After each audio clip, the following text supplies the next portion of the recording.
اور میں تمہارے قریب بھی ہوں. باری تعالیٰ قریب کتنا؟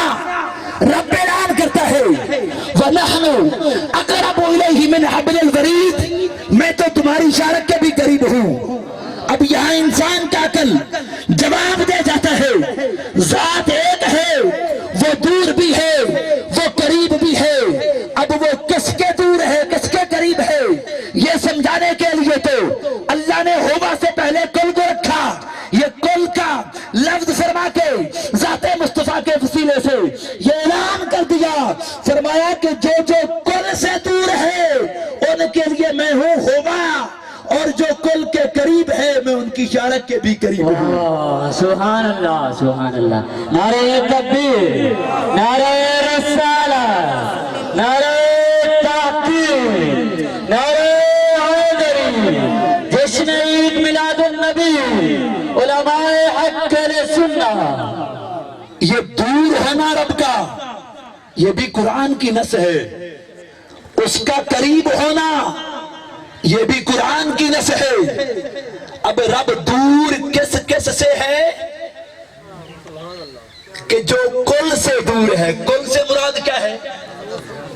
اونچی بولیں ذرا، سارے بول لیں، کوئی مسئلہ نہیں ہے. حضرت محمد صلی اللہ علیہ وسلم میرے آقا کریم کی ذات ہر ایک نے اس کا یہی معنی لیا. کل سے مراد ہے ذات مصطفیٰ. تو رب نے کل کے آگے لفظ ہوگا لگایا. ہاذا بھی فرما سکتا تھا، وہ قریب جو ہے کہہ سکتا تھا، ہاذا کا لفظ فرما سکتا تھا. لیکن رب نے جب اپنے ایک ہونے کا اعلان کیا، اپنے ایک ہونے کے اعلان سے پہلے مصطفیٰ کو رکھا، اور جب مصطفیٰ کو رکھ دیا آگے پھر ہوا کا لفظ فرما کے یہ رب نے بتا دیا کہ جو جو کل سے دور ہے وہ مجھ سے دور ہے، جو کل کے قریب ہے وہ ہوا کی معرفت بھی اسے مل جائے گی. سبحان اللہ سبحان اللہ. اگلا لفظ ہے اللہ. یہ اللہ جو ہے یہ اللہ کا ذاتی نام ہے. باقی جتنے نام سارے صفاتی ہیں. رب یہ اللہ کا صفاتی نام ہے، مطلب ہے پالنے والا. رب کا مطلب ہے پالنے والا، صفاتی نام ہے. ذاتی نام ایک ہے. اس لیے قبر میں سوال ہوگا مر ربو کا، کہ تیرا رب کیا تھا، تو کس رب کی عبادت کرتا تھا. تو جس کا جو رب ہوگا، اگر کسی کا لات ہوگا تو کہے گا لات، منات، عزا وغیرہ وغیرہ. تو جس کا رب اللہ ہوگا وہ بولے گا ربی اللہ، میرا رب تو اللہ ہے. یہ اللہ ذاتی لفظ ہے، ذاتی نام ہے اللہ کا. فرمایا ہو اللہ، وہ ہو اللہ. یا رسول اللہ کیا ہے وہ اللہ؟ فرمایا احد، کہ وہ ایک ہے. اللہ ایک ہے. ارے بابا، وہ اللہ کا ایک ہونا کس نے کہا؟ اللہ کے ایک ہونے کی خبر کس نے دی؟ اسی کل نے تو دی. اسی کل نے یہ خبر دی اللہ ایک ہے. آپ بھی کہتے ہو اللہ ایک ہے، میں بھی کہتا ہوں اللہ ایک ہے. اب میرا آپ سے سوال ہے کہ آپ نے رب کو دیکھا ہے؟ جس نے دیکھا ہے ذرا ہاتھ کھڑا کرے. نہیں دیکھا، پھر بھی ایک مانتے ہو، وہ دو بھی تو ہو سکتے ہیں. ایک کیوں مانتے ہو؟ تو آپ کا جواب یہی ہوگا، ایک اس لیے مانتے ہیں کیونکہ کل نے کہا. سبحان اللہ. واہ. اس محمد کریم نے کہا کہ وہ اللہ ایک ہے. بس جو جو محمد نے کہہ دیا وہ دین بھی بنتا گیا، اسلام بھی بنتا گیا، وہی ایمان بھی بنتا گیا. تو گویا یہاں بڑا پیارا آپ کو جملہ دے رہا ہوں، اللہ کو ایک مانو، لیکن اللہ کو ایک ماننے سے پہلے اللہ اس کا ایک ماننا اپنی بارگاہ میں قبول کرتا ہے جو خدا سے پہلے مصطفیٰ کو مانے. سبحان اللہ. بے شک. اللہ کو ماننے سے پہلے مصطفیٰ کو مانو. پس جب تم مصطفیٰ کو مان لو گے پھر وہی مصطفیٰ تمہیں خدا کی معرفت دلا دیں گے، پھر تمہیں خدا کی معرفت بھی ملے گی. پھر تم اللہ کا ایک ہونا جو تم اعلان کرو گے تمہارا قبول ہوگا. یہی بات سمجھانے کے لیے مثال دیتا ہوں. مجھے بتائیں یہ جو مرزائی ہیں یہ مسلمان ہیں یا غیر مسلم ہیں؟ کیوں اللہ کو تو ایک مانتے ہیں، آپ ان کو غیر مسلم کیوں کہتے ہو؟ اگر خدا کو ماننا ایمان ہوتا تو اللہ کو تو مرزائی بھی مانتے ہیں، اللہ کو تو عیسائی بھی مانتے ہیں، اللہ کو تو یہودی بھی مانتے ہیں، یہ سارے اللہ کو ایک مانتے ہیں۔ اگر اللہ کو ایک ماننا ایمان ہوتا تو پھر ان کو کافر کیوں کہتے ہیں؟ جواب یہی آئے گا، اللہ نے بتا دیا، فرما دیا مجھے ایک مانو، پر مجھے ایک ماننے سے پہلے تم کل کو سمجھو، پہلے کل کو مانو، سبحان اللہ، میرے آقا کریم کی ذات کو مانو۔ تو گویا جس نے خدا سے پہلے مانا مصطفیٰ کو، اسی کا ایمان مکمل بھی ہوا، وہی مسلمان بھی ٹھہرا۔ سبحان اللہ، سبحان اللہ، خدا کو ایک مانتے ہیں۔ آپ کہیں شاہ صاحب آپ نے ایسے یہ ذوق میں ایسے بات کر دی، اس کے اوپر کوئی دلیل دیں۔ آئیے چلتے ہیں صحابہ کرام کی بارگاہ میں، ان صحابہ کرام نے خدا کو کس طرح مانا۔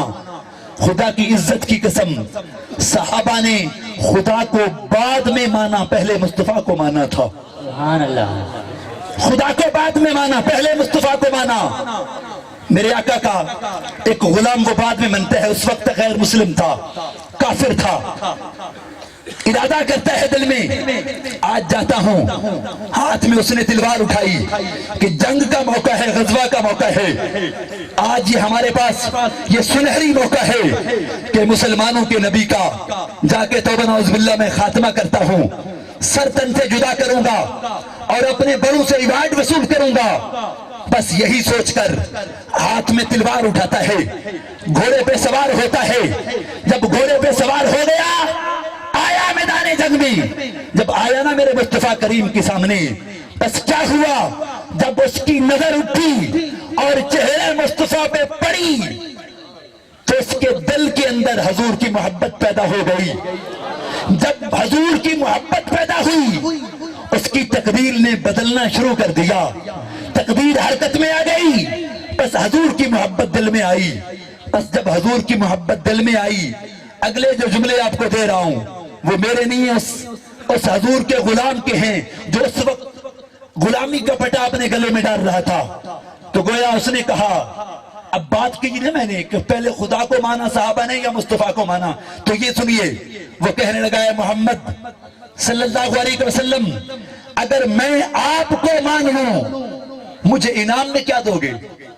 انعام بھی تو ہونا چاہیے، کیا ملے گا انعام میں؟ بس میرے کریم آقا کے سامنے جب اس شخص نے یہ کہا، اے محمد اگر میں تجھے مان لوں مجھے انعام میں کیا ملے گا؟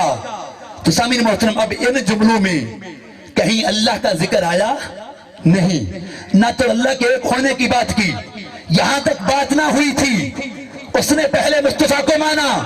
اب اگلے جملے میرے آقا کے بڑے پیارے ہیں اور آپ اپنے من کی تختی پہ نوٹ کرنا اور سن کے جھوم جانا۔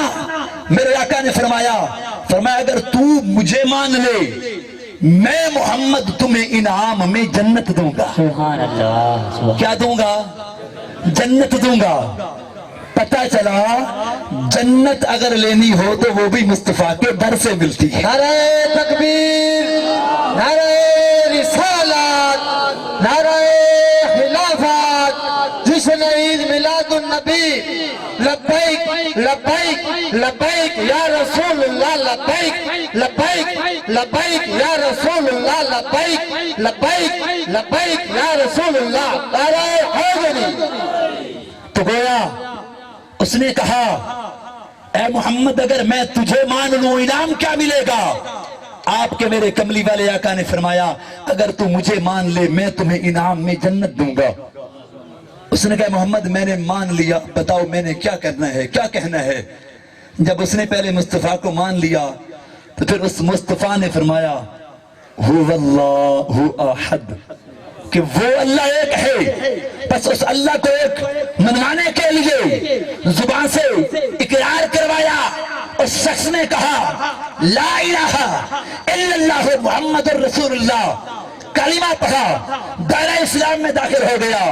جب دائرہ اسلام میں داخل ہوا اب اس کے دل میں ایک اور جو ہے وہ جوش اپنا خیال آیا، اس نے کہا کہ یار جس کی خاطر میں نے اپنے باپ دادا کے دین کو چھوڑا، جس کی خاطر میں نے اپنے آباء و اجداد کے دین کو چھوڑ دیا، سب سے جب میں جاؤں گا تو وہ مجھے گلے نہیں لگائیں گے، جس کی خاطر میں اپنوں سے دور ہو گیا، کیوں نہ ہو اس کا چہرہ اتنا حسین، اس کے ہاتھ اتنے حسین، کیوں نہ ہو اس خوبصورت چہرے والے کے قدموں کا اتر کے بوسہ تو کر لوں۔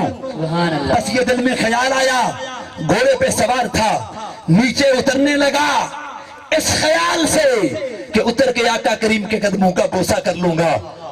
کیوں؟ محبت جو تھی، محبت یہ کوئی پینے کی چیز نہیں ہوتی کہ بندہ گلاس میں پانی ڈال کے ایسے پی لے، محبت کو نہیں۔ یہ محبت جو ہے یہ ایک باطنی کیفیت کا نام ہے، اور یہ محبت دکھتی نہیں ہے، اس کو محسوس کیا جاتا ہے، اس کو پیا نہیں جاتا، محسوس کیا جاتا ہے۔ اس کے دل میں حضور کی محبت موجود تھی، تو گویا وہ نیچے اترا اس خیال سے کہ نیچے اتر کے اپنے محبوب کے قدموں کا بوسہ کر لوں گا۔ اترنے لگا، گھوڑے پہ سوار تھا، اس کا پاؤں رکاب میں پھنستا ہے، اور جب گرتا ہے نیچے اس کی روح اسی جگہ پرواز کر جاتی ہے، فوت ہو گیا۔ اگلے جملے بڑے پیارے، جب اس کا فوت ہونا تھا آپ کے میرے نبی نے اعلان کر دیا، فرما دیا میرے صحابہ اگر آپ میں سے کسی نے کسی جنتی کو دیکھنا ہو جیتے جیتے تو آ کے میرے اس غلام کی زیارت کر لو، یہ جنتی ہے، اس کی زیارت کر لو۔ تو گویا کیا ہوا، صحابہ کرام آ رہے ہیں، جوک در جوک آ رہے ہیں، حضور کے غلام کی زیارتیں کیے جا رہے ہیں۔ اگلا جملہ بڑا پیارا، میرے آقا نے فرمایا کہ اب اس کو غسل کا اہتمام کیا جائے، اس کو غسل دیا گیا، اس کے کفن کا اہتمام کیا جائے۔ کفن تیار ہو گیا، جب کفن تیار ہو گیا یہ جملے سن کے یقیناً آپ جھوم جائیں گے، جب اس کا کفن تیار ہوا اس کا جنازہ پڑھانے کے لیے امام الانبیاء خود تشریف لے کے آئے۔ سبحان اللہ، سبحان اللہ۔ کس انداز میں آئے، کس طرح چلے، جب میرے آقا اس کا جنازہ پڑھانے کے لیے چل رہے تھے تو صحابہ کہتے ہیں ہم نے دیکھا کہ حضور نبی رحمت تاجدار مدینہ صلی اللہ تعالی علیہ وآلہ وسلم آپ جب چل رہے تھے تو آپ کے پورے پاؤں یوں زمین پہ نہیں لگ رہے تھے بلکہ اپنے یوں پنجوں کے بل چل رہے تھے، یوں پنجوں کے بل چل رہے تھے۔ گویا جب صحابہ نے حضور کو اس طرح چلتے ہوئے دیکھا، حضور کی بارگاہ میں آتے ہیں، ہاتھ جوڑ کے عرض کرتے ہیں اے کریمہ کا، اے رحیمہ کا، مہربانی کیجئے ہمیں بتلائیے آپ اپنا پورا پاؤں زمین پہ کیوں نہیں رکھ رہے، کیا وجہ ہے؟ اگلے جملے بڑے پیارے ہیں، میرے آقا نے فرمایا میرے صحابہ آج میں اپنا پاؤں زمین پہ اس لیے نہیں رکھ رہا، پورا اس لیے نہیں رکھ رہا کیونکہ یہ جو میرا غلام ہے نا اس کا بڑا اونچا مقام ہے، فرمایا کہ یہ میرا بھی محبوب ہے، رب کا بھی محبوب ہے۔ سبحان اللہ، سبحان اللہ۔ فرمایا آج اس کے جنازہ کے اندر آسمان سے اتنے فرشتے آئے ہیں کہ مجھے پورا پاؤں رکھنے کی جگہ ہی نہیں مل رہی۔ سبحان اللہ۔ تو گویا اب میرا سوال، بات ختم کر دی میں نے کیونکہ میں آپ سے بھی زیادہ جلدی میں بیٹھا ہوں، 129 تک میں نے پہنچنا تھا 2:30 بجے اور 2:30 ادھر بج گئے۔ تو بہرحال حضور نبی رحمت تاجدار مدینہ صلی اللہ تعالی علیہ وآلہ وسلم کے اس غلام کو جنت ملی، حضور نے فرما دیا مل گئی۔ مجھے اتنا بتائیے وہ جنت اس کو کس عمل کی وجہ سے ملی، اس نے کتنی نمازیں پڑھی تھی بتائیں ذرا، کتنے روزے رکھے تھے؟ آج ہم میں سے کوئی 5 نمازیں پڑھ لے، کہتے میں نماز پڑھتا تو نماز نہیں پڑھی، تنقید، ہاں اصلاح کریں، دعوت دو، لیکن اس کا بھی طریقہ ہمارا دین بتاتا ہے۔ آج ہمیں اپنی نمازوں پہ مان ہے، اپنے روزوں پہ مان کرتے ہو، حج کر کے آ گئے، ایک حج کیا حاجی، دوسرا کر لیا الحاج بن گئے، تیسرا کیا الحاج سے بھی آگے بڑھتے گئے۔ یہ جتنے عمل کر لو خدا کی عزت کی قسم ان سب کا دار و مدار میرے کریم آقا کی ذات پر ہے۔ یہ نماز پڑھ کر بھی آج کا بڑے سے بڑا ملا، بڑے سے بڑا مولوی، بڑے سے بڑا علامہ، بڑے سے بڑا مفتی کوئی گارنٹی نہیں دیتا کہ آپ کی نماز قبول ہوگی۔ وہ رب چاہے تو قبول کر لے، اگر چاہے تو سیاہ کپڑے میں لپیٹ کے منہ پہ مارے۔ یہ لاکھوں روپے لگا کے حج کرنے جاتے ہیں، وہ رب چاہے تو قبول کر لے، اگر رب چاہے تو قبول نہ کرے، زور نہیں ہے کسی کا۔ اور نہ ان اعمال کی وجہ سے، صرف نماز کی وجہ سے نہ کسی کو جنت مل سکتی ہے، صرف نماز کی وجہ سے نہ کسی کو جو ہے وہ نہ کوئی جہنم سے بچ سکتا ہے، اسی صرف حج کی وجہ سے جنت نہیں ملتی۔ ہاں اگر جنت لینی ہے تو میرے کریم آقا کی اتباع اپنانی پڑے گی، میرے کریم آقا کو دل سے ماننا پڑے گا، اس طرح ماننا پڑے گا کہ جس طرح صحابہ نے مانا تھا۔ آج اصحاب کے نام پہ انجمن تو بنا لیتے ہیں، میں کہتا ہوں اصحاب کے نام پہ انجمن بھی بناؤ، ذرا صحابہ کے عقیدے کو تو دیکھو، صحابہ نے مصطفیٰ کو کس طرح مانا تھا، صحابہ کی نظروں میں میرے کریم آقا کا کیا مقام تھا، کیا مرتبہ تھا۔ تو گویا آپ اس حدیث مبارکہ سے ثابت ہوا کہ وہ صحابی تو جنتی بن گیا، لیکن اس نماز نے اسے جنت نہ دلوائی، نہ روزے نے دلوائی۔ ابھی اس نے نہ کوئی نماز پڑھی تھی، نہ کوئی روزہ رکھا تھا، نہ کوئی حج کیا تھا، نہ کوئی زکوٰۃ و خیرات کی تھی، اور کوئی عمل نہ تھا سوائے ایک عمل کے۔ بس ایک عمل تھا، وہ عمل کیا تھا کہ وہ سچے دل سے مصطفیٰ کو مان بیٹھا تھا۔ اور سچے دل سے جو مان لے ان کی علامت پتہ ہے کیا ہوتی ہے؟ جو سچے دل سے مان لیتے ہیں نا، تو پھر جب اذان آتی ہے وہ کہتے ہیں یار میرا جو محبوب ہے نا، پھر محب کی جو ہے وہ اس کا مقصد یہ ہوتا ہے محبوب کو خوش کرنا، تو پھر وہ کہتے ہیں اب میں نماز بھی پڑھ لوں، اس لیے نہیں کیونکہ یہ فرض ہے، نہیں اس لیے بھی نہیں کہ میرے اوپر قرض ہے، نہیں، وہ اس لیے پڑھتا ہے کہ میں نماز پڑھوں گا۔ میرے آقا نے فرمایا قرۃ عینی فی الصلاۃ، نماز میرے آنکھوں کی ٹھنڈک ہے، نماز میں پڑھوں گا ٹھنڈک میرے آقا کو پہنچے گی۔ وہ جو حضور، جس نے حضور کو سچے دل سے مانا، وہ روزہ بھی رکھے گا، وہ کہے گا کہ روزہ اس لیے رکھے گا کیونکہ حضور نے خود رکھے ہیں۔ وہ یتیم کے سر پہ ہاتھ بھی رکھے گا، اس لیے رکھے گا کیونکہ آپ کے میرے نبی نے فرمایا کہ تم نے اگر کسی یتیم کے سر پہ شفقت بھرا ہاتھ رکھا، تمہارے ہاتھ کے نیچے جتنے بال آئیں گے اللہ اتنے گناہوں کو معاف فرما دے گا۔ پھر جو سچے دل سے نبی کو مان بیٹھے گا، پھر وہ اس چیز کا بھی خیال کرے گا کہ آپ کے میرے نبی نے فرمایا کہ جس کا ہمسایہ اس پہ خوش نہیں ہے وہ جنت میں کبھی جا نہیں سکتا۔ آج ہم دیکھیں دعوے کرتے ہیں، اور ایک بات سن لو، یہ دعوے کے اوپر فیصلے نہیں ہوتے، دعویٰ تو کوئی بھی کر سکتا ہے، ہاں فیصلے ہوتے ہیں دلیلوں کی بنا پر، جس کے پاس دلیلیں مضبوط ہوں۔ آج ہم نعرے جتنے مرضی لگا لیں، غلامی رسول میں موت بھی قبول۔ ارے بابا میں اکثر کہتا ہوں کیا حضور کو دینے کے لیے آپ کے پاس صرف موت ہے؟ خدا را موت تو بعد میں، مزہ تو تب ہے کہ آپ اپنی زندگی حضور کے نام لگا دیں۔ عہد کریں آقا، آپ نے ہمیں، ہم تو بھٹکے ہوئے تھے، ہم تو بھولے ہوئے تھے، آپ نے ہمیں اس خدا کی پہچان کروائی۔ ہم تو کیا تھے، انسان کیا تھا؟ انسان تو بتوں کی عبادت کرتا تھا، ہاتھ سے بت بنا کے اسی کی عبادت کرتا تھا۔ آپ کے میرے آقا کے آنے سے پہلے انسان یعنی جہالت کے اس مقام پہ تھا کہ وہ خدا جو تھے، خدا جن کی عبادت کرتے تھے وہ بازاروں میں بکتے تھے، خدا بازاروں میں بکا کرتے تھے۔ آپ کے میرے نبی نے آ کے اس خدا کی پہچان کروائی، تو گویا سچے دل سے ماننا بنتا ہے۔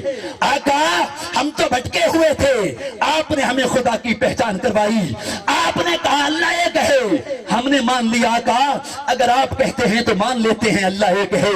آپ کے میرے نبی نے کہا جنت ہے، ہم نے جنت دیکھی نہیں پھر بھی یقین رکھتے ہیں جنت ہے، اس لیے کیونکہ مصطفیٰ نے کہا جنت ہے تو مطلب ہے۔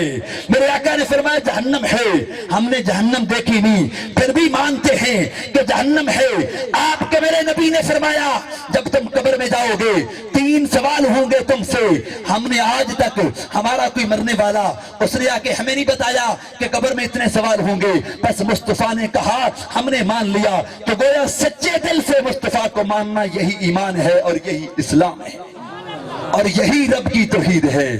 اللہ تبارک و تعالی ہمیں صحیح معنی میں قرآن و سنت، فہم قرآن و سنت پہ عمل پیرا ہو کر، پڑھنے سمجھنے کے بعد اس پہ عمل پیرا ہو کر زندگی بسر کرنے کی توفیق دے. آمین بجاہ النبی الامین وما علینا الا البلاغ المبین.